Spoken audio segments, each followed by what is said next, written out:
To Arasiyalpettai. வணக்கம் sir.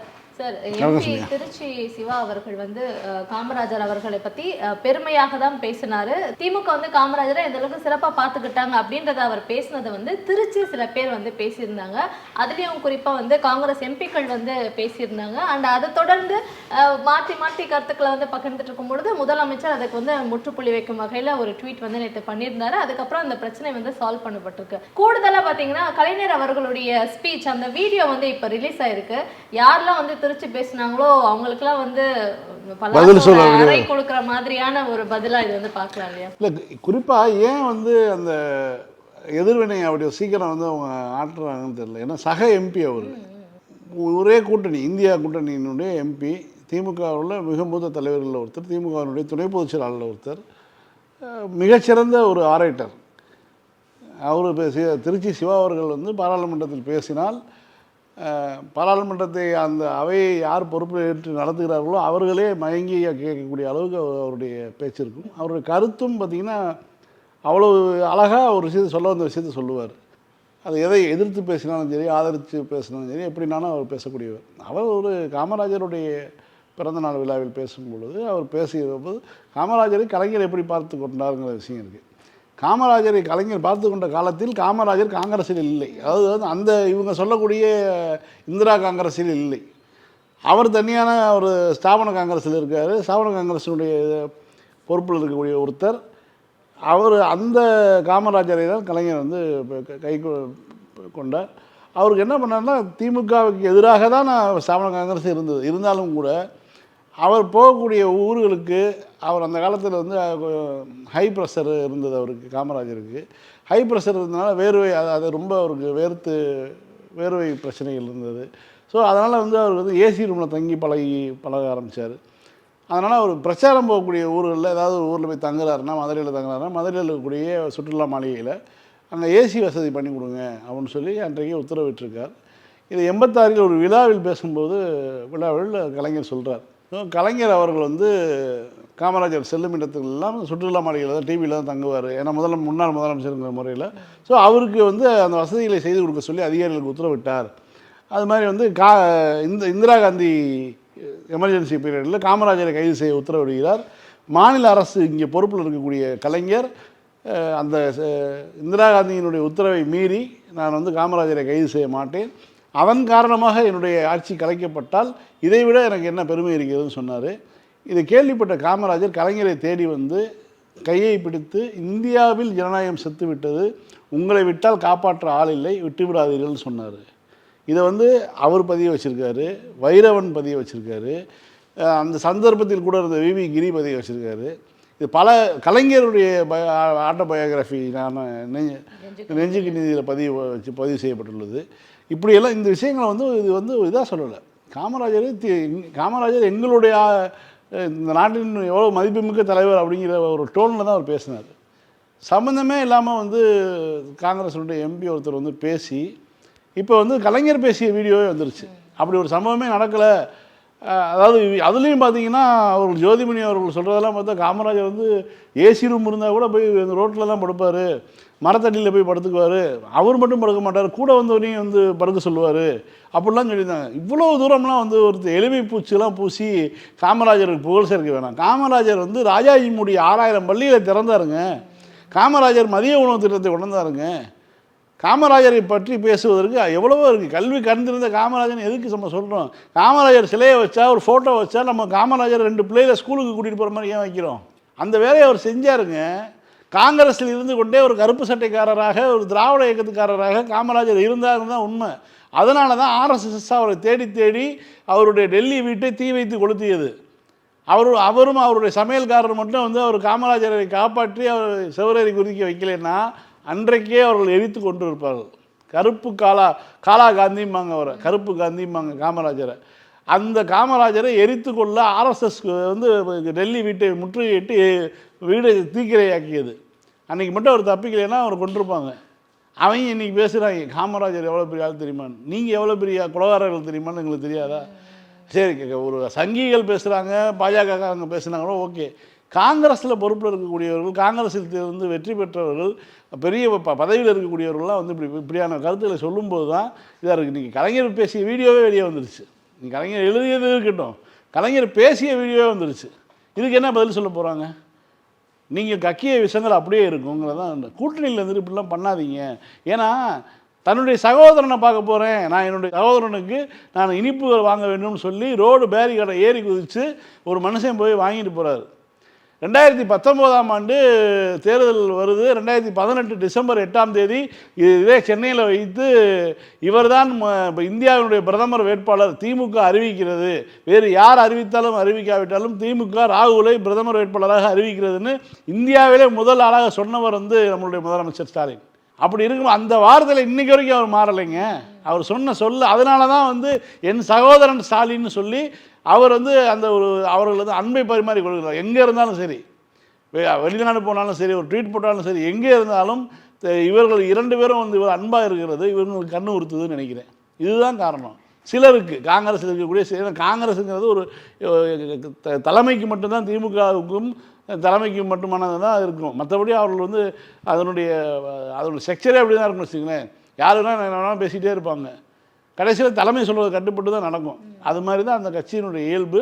So அதை நம்ம புரிஞ்சுக்க முடியுது. ஆனாலும் கூட திருச்சி சிவா போன்றவர்களை காயமுறை வைத்து மறுப்பறிக்கையை வெளியிட வைக்கிற அளவுக்கு அவங்க போனாங்கன்னா இன்றைக்கு வந்து உண்மை பேசுது.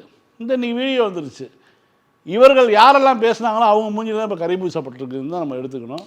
அதனால் காமராஜர் என்பவர் முதலமைச்சர் சொன்ன மாதிரி தான் கதர் சட்டை அணிந்த கருப்பு சட்டைக்காரர். அவர் எங்காலு, அவ்வளோதான்.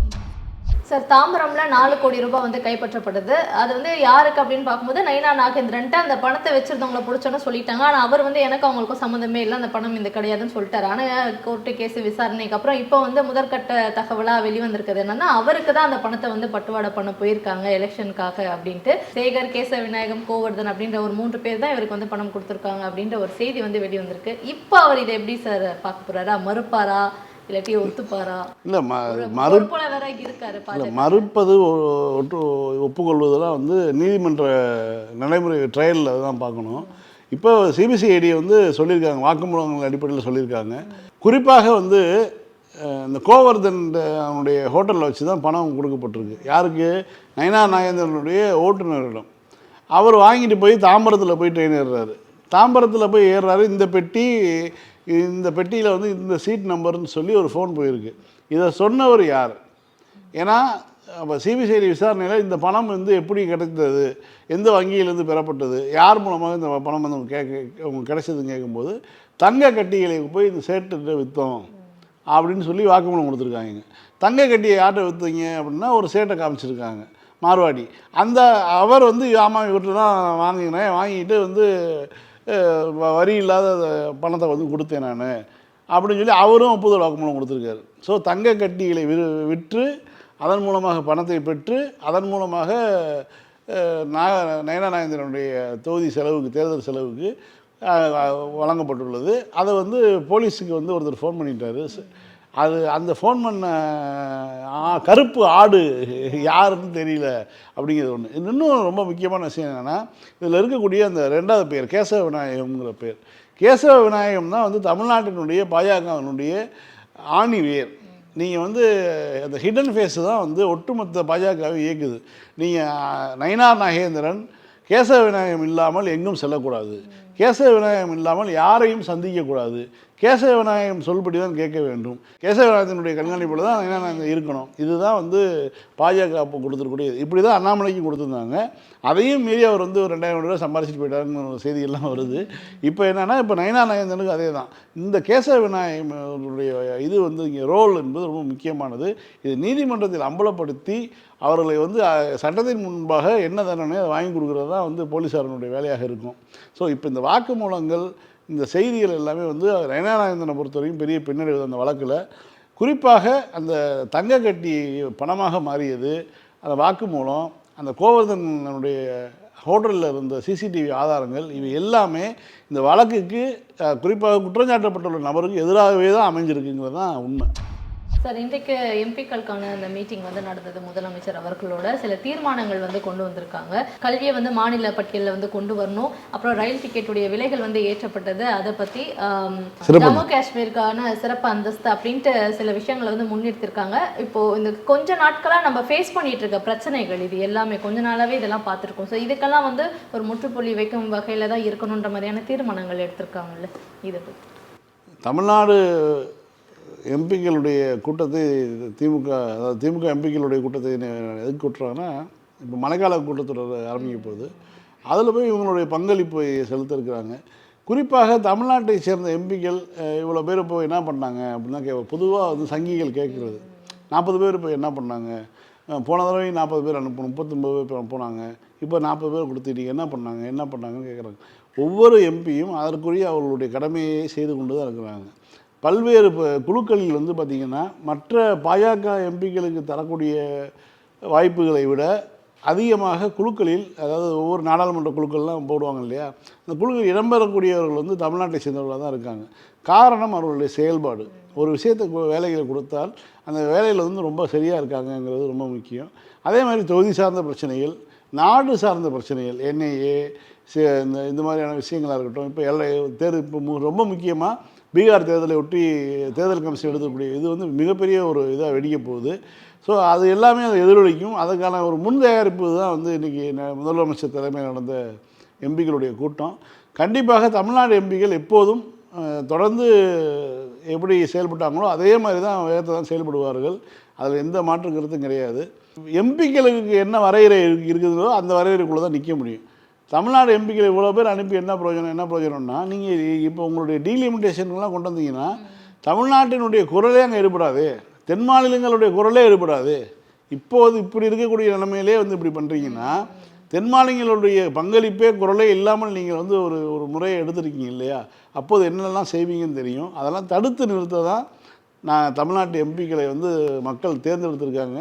ஸோ கண்டிப்பாக அவர்களுடைய வேலையை அவர்கள் செய்வாங்க. சார், பொதுவாக அந்த பாஜக ஆளக்கூடிய மாநிலங்களில் அவங்க அந்த மாநிலங்களில் ஆளனாலுமே சரி, அவங்க அங்கே இருக்காங்கன்ற பட்சத்தில் இந்த கறி இறைச்சி பிரச்சனைகள் வந்து நிச்சயமாக பண்ணுவாங்க. மாட்டுக்கறி சாப்பிடக்கூடாது, இல்லை கறியே வந்து யாருமே சாப்பிடக்கூடாது, இஸ்லாமியர்களை வந்து இதுக்காகவே தாக்குறதுன்றதுலாம்.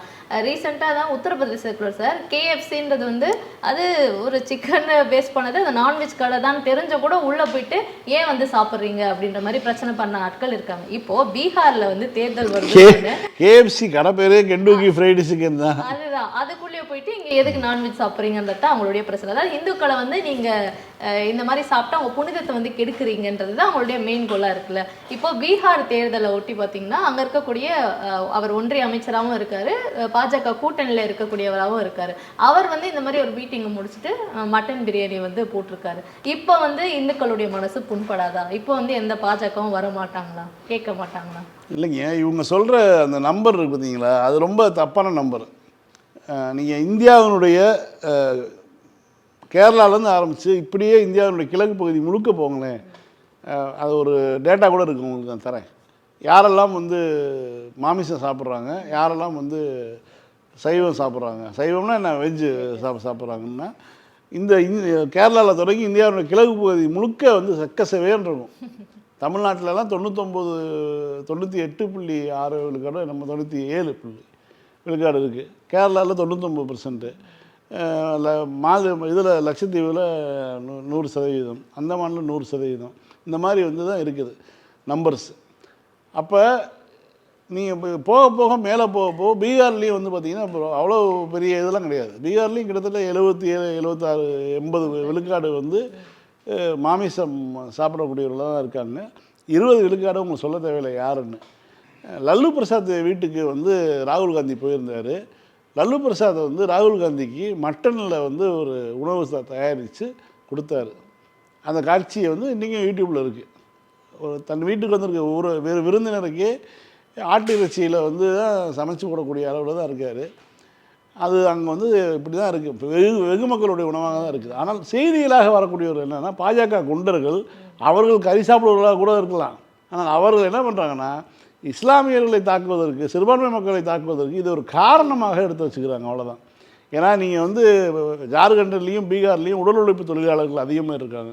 உடல் உழைப்பு தொழிலாளர்கள் வந்து மாமிசத்தை விட்டொழித்தால் அவர்களுக்கு வந்து புரோட்டீன் கிடைக்காது. அப்போ அவங்க சாப்பிட்டா தான் உழைக்க முடியுங்கிற நிலைமை. இந்த பக்கம் வர ராஜஸ்தான் போன்ற மாநிலங்களில் இவங்களாம் வந்து வெளியூருக்கு வேலைக்கு தொழிலுக்கு போகிறவங்க இங்கே வந்து பார்த்திங்கன்னா ரொம்ப கம்மியாக இருக்கும் அதனுடைய எண்ணிக்கை. ஆனால் பீகார் போன்ற மாநிலங்களில் ஆந்திராவுக்கு ஈடாக அல்லது ஒரிசாவுக்கு ஈடாகவே வந்து பீகார்லலாம் வந்து மாமிசம் சாப்பிட்றவங்க இருப்பாங்க. இப்போ நீங்கள் ஒரு பாஜக கூட்டத்தில் தமிழ்நாட்டிலே பண்ணலையா? பாஜக வந்து மீன் கடை போடலையா? 4 வருஷம் 5 வருஷத்துக்கு முன்னாடி எல்லா பக்கமும் மீன் கடை போட்டாங்க. பாஜக வந்து மீன் கடை போட்டு வானதி சீனிவாசன் தான் கையில் மீனை பிடிச்சிட்டு நின்றாங்க. இதெல்லாம் பார்த்தோம், இந்த கட்சியெல்லாம் பார்த்தோம். இவங்க வந்து எது வேணாலும் பண்ணுவாங்க, ஓட்டுக்காக எதை வேணாலும் செய்யக்கூடியவர்கள் தான் அவங்க. காந்தி படத்தை வச்சுக்குவாங்க, காமராஜர் படத்தை வச்சுக்குவாங்க, என்ன வேணாலும் பண்ணுவாங்க. சார், மீனம்பாக்கம் பக்கத்தில் இருக்கக்கூடிய ஒரு கோயிலுடைய விரிவாக்க பணிகளை வந்து மேற்கொண்டுட்டு இருக்கும்போது அங்கே இருக்கக்கூடிய இராணுவ அதிகாரிகள் வந்து அதை வந்து தடுத்து நிறுத்துறாங்க.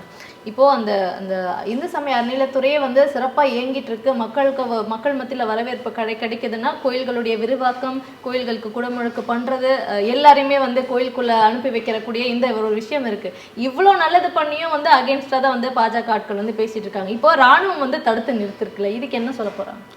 அதாவது திமுக ஆட்சிக்கு வந்து ஒரு 6 மாதத்தில் ஒரு வீடியோ வெளியாச்சு, விஷமத்தனமான வீடியோ. என்னென்னா, தென் மாநிலங்களில் இருக்கக்கூடிய ஒவ்வொரு பகுதியில் வந்து ஆக்கிரமிப்புகளில் கட்டப்பட்ட தனியார் நிலங்களில் கட்டப்பட்டிருந்த கோயில்களை வந்து நீதிமன்ற உத்தரவின் காரணமாக இடிக்கக்கூடிய காட்சிகளை வந்து எடுத்து வச்சு அதை எல்லாமே கிளப் பண்ணி ஒரே வீடியோவாக போட்டிருந்தாங்க. திமுக ஆட்சிக்கு வந்தோடனே இந்த தமிழ்நாடு முழுக்க வந்து ஆயிரக்கணக்கான கோயில்களை இடிக்கிறாங்கன்னு. அது வந்து ஒரு பொய்யான செய்திங்கிறது வந்து மக்களுக்கு தெரியும். ஆனால் அதை கூட வந்து ஒரு கிளப்பி விட்டு ஒரு பதட்டத்தை உருவாக்கலாம் அப்படிங்கிறது தான் பிளானில் இருந்தாங்க. அந்த கும்பல் இருக்குது பார்த்தீங்களா? ஏதாவது கோர்ட்டு உத்தரவு போடும், கோர்ட்டு உத்தரவின் பேரில் வந்து ஒரு சாலைக்கு இடையூறாக இருக்கக்கூடிய ஒரு கோயிலை அப்புறப்படுத்தினா அதில் வந்து ஒன்று 10 சங்கிகள் உட்காந்துக்கிட்டு போராட்டம் பண்ணுவாங்க. அந்த பகுதி மக்களுடைய அறியாமையை தூண்டி விட்டு இது பண்ண வைப்பாங்க. அது நீதிமன்ற உத்தரவு. நீதிமன்ற உத்தரவை செயல்படுத்த வேண்டியது காவல்துறையினுடைய கடமை, வருவாய்த்துறையினுடைய கடமை, நகராட்சி நிர்வாகத்துறையினுடைய கடமை. ஸோ அதில் அவங்க ஈடுபட்டாலே கூட வந்து இந்த தூண்டி விடுவாங்கல்ல. இப்போ இந்த கருமாரியம்மன் கோயில் மீனம்பாக்கத்தில் இருக்கக்கூடிய கருமாரியம்மன் கோயிலுடைய விரிவாக்க பணியை பண்ணாங்க. இராணுவம் வந்து இராணுவ பகுதின்னு சொல்லி தடுத்து நிப்பாட்டுது. சங்கிகள் ஏன் இராணுவத்தை எதிர்த்து போராடவில்லை? இப்போ போய் வந்து பிரச்சனை பண்ண வேண்டியதானே. இப்போ பக்கிங்ஹாம் கால்வாயினுடைய கரையோர பகுதியில் இருக்கக்கூடிய ஆக்கிரமிப்புகளை அகற்றணும்னு சொல்லி 2 நாளைக்கு முன்னாடியே வந்து சென்னையினுடைய உயர்நீதிமன்ற தீர்ப்பு வந்திருக்கு. அந்த தீர்ப்பை அப்போ தீர்ப்பு வந்திருக்குன்னா தீர்ப்பை பற்றி எந்த விமர்சனமும் இல்லை. ஆனால் அந்த தீர்ப்பு வந்ததை அமுல்படுத்த அரசு போகும்போது இவங்க வந்து என்ஜிஓஸோ மற்றவர்கள்லாம் போய் என்ன பண்ணுவாங்கன்னா, பாவம் பாருங்கள் இப்படி பண்ணுறாங்க, அப்படி மாற்று இடத்தோடு தான் அந்த தீர்ப்பிலே சொல்லியிருக்காங்க. அவர்களுக்கு மாற்று இடத்தை ஏற்பாடு செய்து நீங்கள் வந்து அப்புறப்படுத்துங்கன்னு சொல்லியிருக்காங்க. அதை தான் அரசு செய்யும். ஆனால் அப்படி அரசு செஞ்சால் அரசுக்கு என்ன பண்ண முடியும்? வெளியில் எங்கேயாவது ஒரு நகரத்தினுடைய அவுட்ஸ்கர்ட்டில் தான் பிடிக்க முடியும், அல்லது எங்கே வாய்ப்பு இருக்கோ அங்கே பிடிக்க முடியும். அப்போ எங்களை தூக்கி வெளியில் போட்டாங்க, இந்த மாதிரியான கருத்துக்களை பேசி அதன் மூலமாக ஒரு ஆன்டி இன்கம்பன்சியை உருவாக்குவாங்க. ஆனால் இது எல்லாமே நீதிமன்றத்தின் தீர்ப்புகளாக தான் இருக்குதே தவிர அரசினுடைய செயல்பாடுகளாக இல்லை, அரசினுடைய நோக்கமாக இல்லை. ஆனால் அரசு சொல்லுது, நதிப்புறங்களை ஆக்கிரமிக்காதீங்க, நீர்நிலை பகுதியில் ஆக்கிரமிச்சிங்கன்னா உங்களுக்கு உயிருக்கு உத்தரவாதம் கிடையாது, நோய்கள் அதிகமாக வரும், இதெல்லாம் அரசு சொல்லுது. ஆனால் அப்புறப்படுத்த சொல்லுவது நீதிமன்றத்தினுடைய உத்தரவு. ஆனால் இந்த அரசு திமுக அரசு செஞ்சால் மட்டும் அதெல்லாம் வந்து ஒரு காரணமாக, இதெல்லாம் ஒரு அரசியல் காரணத்தோடு போராட்டம் பண்ணுறவங்க இப்போ இராணுவம் பண்ணும்போது அமைதியாகவே இருப்பாங்க. இதுதான் உங்களுடைய இது. இப்போது தமிழிசை என்ன சொல்கிறாங்கன்னா, என்டிஏ தான் வந்து இந்தியாவில் முக்கால்வாசி இடங்களில் ஆண்டுட்டுருக்கு, ஸோ தமிழ்நாட்டிலையுமே வந்து என்டிஏ கூட்டணி தான் வந்து ஆட்சி செய்யும் அப்படின்ற மாதிரி ஒரு கருத்தை முன்வைக்கிறாங்க. இவங்க தான் வந்து என்னமா கூவுறாங்கயான்ற மாதிரி தான் வந்து பேசுகிறாங்க. ஆனால் பாஜக இவங்களை எப்படி நடத்துதுன்றதையும் நம்ம பார்த்துட்டு தான் இருக்கோம். பட் ஸ்டில் அவங்க இதை ஒரு கருத்தை வந்து சொல்லியிருக்காங்க. இல்லை, அதை விட தமிழிசை இன்னொரு விசமத்தனமான ஒரு கருத்து சொல்கிறாங்க. பெண்களுக்கு 1000 ரூபாய் கொடுப்பது இந்த பக்கம் கொடுத்துட்டு அந்த பக்கம் சாராய கடையில் வாங்கிக்கிறாங்கன்னு. இது எவ்வளோ தூரம் ஒரு அபத்தமான கருத்து. 1,40,00,000 கிட்டத்தட்ட தொடப்போகுது. 1,40,00,000 பெண்கள் வந்து இந்த மாதம் 1000 ரூபாய் திட்டத்தில் வந்து பயனடைகிறாங்க. அவ்வளோ பேருடைய கணவருமா குடிக்கிறாங்க. 1,40,00,000 குடும்பத்தாரர்களும் தமிழ்நாட்டில் வந்து சாராயங்களில் போய் நிற்கிறாங்களா? இது எவ்வளோ ஒரு அதாவது கேவலமான கருத்து இது. இந்த அம்மா ஒரு டாக்டரு அடிப்படையில். இந்த அம்மா வந்து 2 மாநிலத்துக்கு கவர்னராக இருந்தவங்க. அடிப்படையில் வந்து ஒரு அறிவோடு பேச வேணாமா? 1,40,00,000 பெண்களின் கணவர்களும் குடியாரர்களா தமிழ்நாட்டில்? குடியாரர்களுடைய எண்ணிக்கை தெரியுமா? பர்சன்டேஜ் தெரியுமா? தமிழ்நாட்டினுடைய குடி வருவாயினுடைய இது தெரியுமா உங்களுக்கு? இருக்கிறதுலே லீஸ்ட்டுங்க. இந்தியாவில் இருக்கக்கூடிய மாநிலங்களில் தமிழ்நாடு லீஸ்ட்டான மாநிலம். ராஜஸ்தான் போன்ற மாநிலங்களில், குஜராத் போன்ற மாநிலங்கள் மது விலக்கெல்லாம் இருக்குது. ஆனாலும் கூட அவங்க வந்து கள்ள மது வந்து விற்பனையில் பெரிய ஒரு இது ஓடிட்டுருக்காங்க. அப்படி இருக்கும்போது தமிழ்நாடு போன்ற மாநிலங்களில் ரொம்ப அது வந்து கடைக்கோடியாக இருக்குது. ஆனால் இவங்க வந்து என்ன பிரச்சாரம் பண்ணுறாங்க பாருங்கள். 1000 ரூபா வாங்கினோன்னே அவங்க கணவன்மார்கள் பிடிங்கிட்டு போய் குடிச்சிடுறாங்க. அரசு இப்படி கொடுத்து அப்படி வாங்கிக்குதுன்னு பிரச்சாரம் பண்ணுறாங்க. எடப்பாடி பழனிசாமி 1500 தரேங்கிறாரு. அதுக்கப்புறம் அந்த காசு எங்கே போகும்? உங்கள் கூட்டணி கட்சி தானே. நாங்கள் வந்து 1500 தருவோம்னு சொல்கிறோம்ல. அப்போ இன்னும் கூடுதலாக அரசுக்கு இன்னும் குவார்டர் அடிக்கிற கணவர் வந்து ஆப்படிச்சிடுவாரா? என்ன பேச்சு இது? இந்த அம்மாவுக்கு வந்து அரசியல் நாகரிகமே தெரியலைங்க. இந்த அம்மா வைக்க வேண்டிய இடத்துல தான் பாஜகவும் வச்சுருக்கு, தமிழ்நாடும் வச்சுருக்கு. அதனால தான் அந்த அம்மா தோத்துக்கிட்டே இருக்காங்க. தமிழ்நாட்டில் வந்து அரசியல் ரீதியாக அவர் வெற்றி பெற முடியலன்னா அவருக்கு அடிப்படையில் நல்லெண்ணம் கிடையாது தமிழ்நாட்டின் மீது.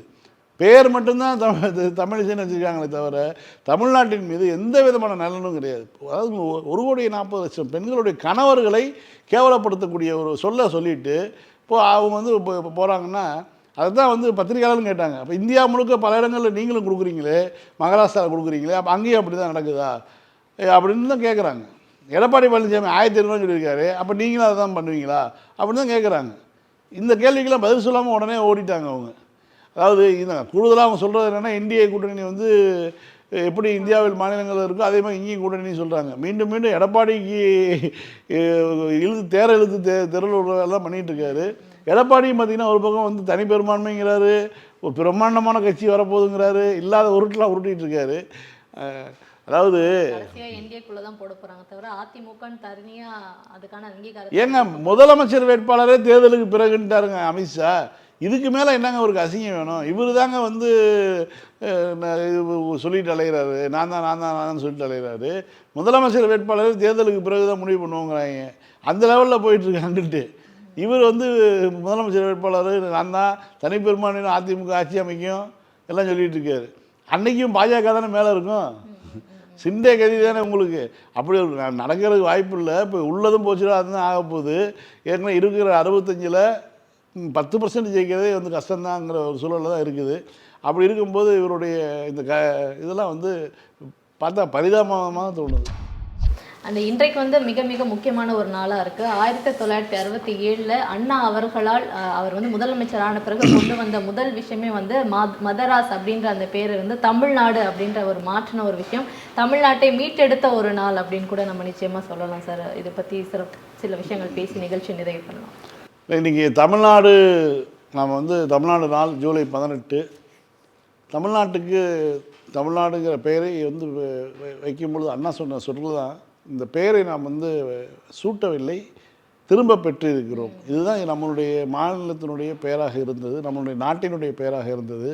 நம்மளுடைய நாடு இன்னொரு நாட்டுடன் இணைக்கப்பட்டதுக்கு பிறகு அதற்கு மெட்ராஸ் பிரசிடென்ட் என்று வச்சுருந்தாங்க. அதை வந்து இன்றைக்கி வந்து நம்ம மாற்றி மீண்டும் வந்து தமிழ்நாடுங்கிற பெயரை பெற்று இருக்கிறோம்னு அண்ணா சொல்லியிருக்கிறார். அது ரொம்ப முக்கியமானது. பெயரை பெற்று இருப்பதுங்கிறது வந்து அது ஒருக்குள்ளே அதாவது மீட்டெடுக்கக்கூடிய விஷயம். ஒரு அடிமைத்தலைக்குள்ளே போயிட்டு நம்ம சிக்கிக்கிட்டோம். இருந்தாலும் நம்மளுடைய தனித்தன்மையை காப்பாற்றுவதற்காக தனித்தன்மை பிரதேசமாக, ஆந்திர பிரதேசமாக, கர்நாடக மாநிலமாக, கேரளமாக, மத்திய பிரதேசமாக, உத்தரப்பிரதேசமாக இப்படிலாம் இருக்கும் பொழுது ஒரு நாட்டுக்குள்ளே ஒரு நாடு என்கிற பெயரோடு வந்து தனித்தன்மையோடு இருக்கக்கூடிய ஒரு மாநிலமாக தமிழ்நாடு இருக்கிறது. அதான் அதனுடைய தொடர்ச்சி தான் அண்ணாவின், கலைஞரின், பெரியாரின் தொடர்ச்சியாகத்தான் நம்மளுடைய முதலமைச்சர் சொல்கிறாரு, தமிழ்நாடு போராடும், தமிழ்நாடு வெல்லும். தமிழ்நாடு எதற்காக போராடணும், எதற்காக வெல்ல வேண்டும்னா தமிழ்நாட்டினுடைய மாநில உரிமைகளுக்காக. மும்மொழி கொள்கையை நீங்கள் அமுல்படுத்த ஏற்றுக்கொள்ள மறுத்தீர்கள் என்றால் உங்களுக்கு பணம் தர மாட்டோம்னா அந்த பணம் எங்களுக்கு வேண்டாம்னு சொல்லிட்டு நீதிமன்றத்தின் வாயிலாக போராடுவது. ஆளுநரின் பேரில் வந்து மசோதாக்களை நிறுத்தி வைத்தால் அந்த மசோதாக்களை வந்து நீதிமன்றத்தின் வாயில் போராடி சட்ட ஜனநாயக ரீதியில் அவர்களுடைய தீர்ப்பின் மூலமாக மசோதாக்களை வந்து சட்டமாக்குவது. இப்படி தமிழ்நாடு போராடும், தமிழ்நாடு வெல்லும் என்பது ஒரு என்ன சொல்கிறது, வரலாற்று செய்தி. இது வந்து அண்ணாவின் தொடர்ச்சி, கலைஞரின் நீட்சி, அவர் தான் வந்து நம்முடைய முதலமைச்சர் செய்யக்கூடிய செயல். தமிழ்நாடு போராடும், தமிழ்நாடு வெல்லும் என்பது இந்த தமிழ்நாடு நாளன்றைக்கு நாம் சொல்லக்கூடிய மிக முக்கியமான ஒரு செய்தியாக இருக்கணும். ஃபைன் சார், திரும்பவும் திங்கட்கிழமை இதே நிகழ்ச்சியில் சந்திக்கலாம். மீண்டும் திங்கள் மாலை 6:30 மணிக்கு அரசியல் பேட்டி நிகழ்ச்சியில் சந்திக்கலாம். நன்றி. நன்றி.